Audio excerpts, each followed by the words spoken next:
Match खेलने जाना है, एक्साइटमेंट होगी। तो सुबह सुबह लेके अपने चेहरे के साथ मैं हो जाता हूँ अपने दोस्त की गाड़ी पर सवार। अब जैसे ही हम लोग वहाँ से फुरफुरा के निकले, मुझे एहसास तो हुआ कि चश्मा बस हीरोपंती के लिए नहीं पहना जाता है, उसे आंखें भी बचाई जा सकती है। बात तो सही है। फिर भी लग रहा हूँ ना मैं कमाल नहीं। अब ट्रैफिक को चीरते हुए एयरपोर्ट के रास्ते जैसे हम लोग आगे बढ़े, मैंने देखा यार अयोध्या वाली राम मंदिर यहाँ बन रही है।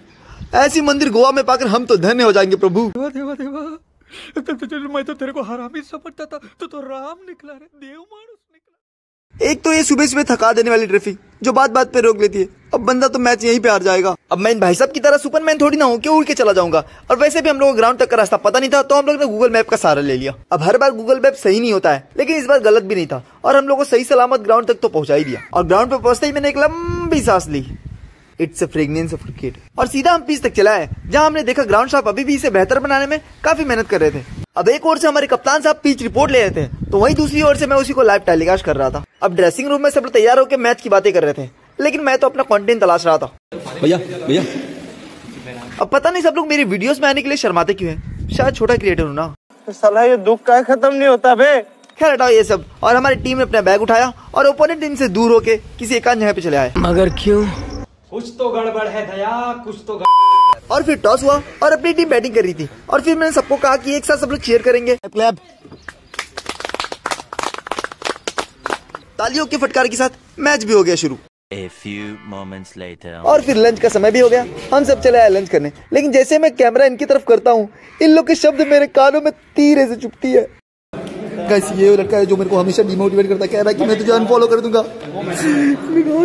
क्या बताऊं? बोलने दे, तकलीफ हुआ है बेचारे को, बोल बोल। गाइस मैं पहला बंदा था जो 39 ओवर तक बैट्स पहन के था। मैं अपने आप को दिखा दी, इसमें दिक्कत हो रहा है आप लोगों को। हाँ, इस सज्जन को क्या तकलीफ है भाई, क्या तकलीफ है इनको? अब तो मेरे को मोदी जी भी सपोर्ट कर रहे हैं, अब मैं बोलूंगा। गाइस मैं अपने टीम में एक ऐसा बंदा था जो 39 ओवर तक बैट्स पहन के था, और किसी भी खिलाड़ी में उतनी क्षमता नहीं है गाइस, कुछ भी। अब मैंने सोचा कब तक मैं दूसरों की थाली में ताकता ही रहूंगा, मैं भी अपना लंच कर ही लेता हूँ। अब मस्त वाला भोजन करके मैं चला आया वॉशरूम में अपने आप से ही इंटरव्यू लेने। खाना वाना दोगे? अब हम लोग को टारगेट दिया, हम लोग ने ऑलमोस्ट 200 करीब दिया है, तो अभी देखते हैं हम लोग की हमारी टीम मतलब रोक पाती है कि नहीं रोक पाती। ठीक है, बढ़िया किया हम लोग ने, मेरे हिसाब से तो बहुत बढ़िया है। अब बॉलिंग हम लोग को ठीक है, समझ गया। और तुम्हारा भाई बॉलिंग में तो आप लोग जानते ही हो। बैटिंग हालांकि मुझे नहीं मिला, मैं 39 ओवर तक बैट्स पहन के बस बैठा रहा।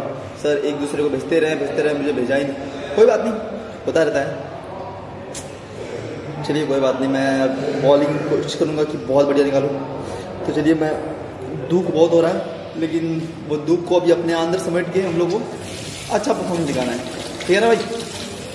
हाँ। क्या कर रही हो? मुझे शर्म आ रही है। और फिर मैं छोटा सा खुद का इंटरव्यू लेके बाहर आ गया। मैंने सोचा यार ऐसे इंटरव्यू के लिए तो हमेशा तैयारी रहनी चाहिए।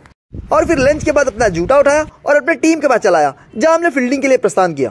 A few moments later. और गाइस हमारी टीम हार गई। खुश तो बात हो गई था। इससे पहले कि टीममेट्स एक दूसरे का बेइज्जती करने लग जाए, हम गाड़ी पे बैठे और वहां से फुर्र से भाग निकले। अब भागे तो ऐसे भागे जहां हमने ना ही सिग्नल लाइट देखे, ना ही ब्रेकर देखा, बस नजर रुकी तो मेरे ठीक सामने। अरे भाई सामने से मेरा मतलब इतनी सुंदर एयरपोर्ट से है, और उसी में इतना प्यारा लहराता अपना तिरंगा। क्या बात है सर, क्या बात है सर, क्या बात, ये बात है। अब वास्को में अपने सर का एक नई स्पोर्ट्स की दुकान खुली है, तो हमने कहा घर जा ही रहे तो सर से मिलते चलते हैं। अब मेरा दोस्त अपने सर से बातें कर रहा था, लेकिन मेरी नजर मेरे जैसे वहाँ बैठे शरारती दोस्त पे जा रही थी। अब वो प्यारी सी लड़की आके मेरे पास बैठ गई, लेकिन वो नहीं जानती थी कि मैंने उसे परेशान करने का ठेका ले रखा है। अब वो कभी हंसती तो कभी चिड़चिड़ा के अपने पापा को कंप्लेन करती, लेकिन मुझे उसे परेशान करने में काफी मजा आया।